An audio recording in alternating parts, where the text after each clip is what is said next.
अस्सलामु अलैकुम वरहमतुल्लाहि वबरकातुह। बिस्मिल्लाह वल्हम्दुलिल्लाह वस्सलातु वस्सलामु अला रसूलिल्लाह, अम्मा बाद। सवाल, क्या कोई बिदअत हसना है?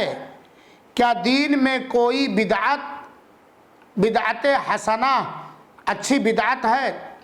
इसका जवाब ये है कि दीन में कोई भी बिदअत अच्छी या हसना क़तअन और बिल्कुल नहीं है। अल्लाह ताला ने कुरान मजीद के अंदर बयान फरमाया, अल-यौम अकमलतु लकुम दीनकुम व अतममतु अलैकुम निअमती व रज़ीतु लकुमुल इस्लाम दीना। आज के दिन मैंने तुम्हारे लिए दीन को मुकम्मल करके तुम्हारे लिए सारी नेमत तमाम कर दी और तुम्हारे लिए दीन इस्लाम को पसंद फरमाया। तो अल्लाह के रसूल अकरम सल्लल्लाहु अलैहि वसल्लम पर दीन इस्लाम मुकम्मल हो चुका है। चुनाचे अल्लाह के रसूल अकरम सल्लल्लाहु अलैहि वसल्लम के ज़माने में जो दीन था वही दीन क़यामत तक रहेगा और ये दीन मुकम्मल हो चुका है।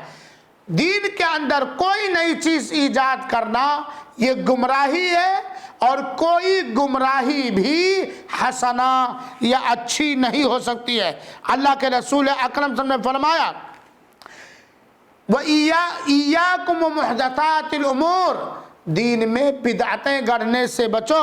फ़इन्ना कुल्ला मुहदसतिन बिदअह, क्योंकि दीन में हर गढ़ी हुई, नई निकाली हुई, ईजाद की हुई चीज़ बिदअत है।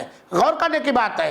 अल्लाह के रसूल ने कहा फ़इन्ना कुल्ला हर गढ़ी हुई चीज़ बिदअत है, वो कुल्लु बिदअतिन दलाला। अल्लाह के रसूल ने फरमाया और हर बिदअत गुमराही है। तो जब हर बिदअत गुमराही है, दीन में हर नई चीज़ पैदा की हुई ये बिदअत है, तो फिर बिदअत हसना कैसे हो सकती है और बिदअत अच्छी कैसे हो सकती है? अल्लाह ताला इस नुक्ते को हमें समझने की तौफीक अता फरमाए।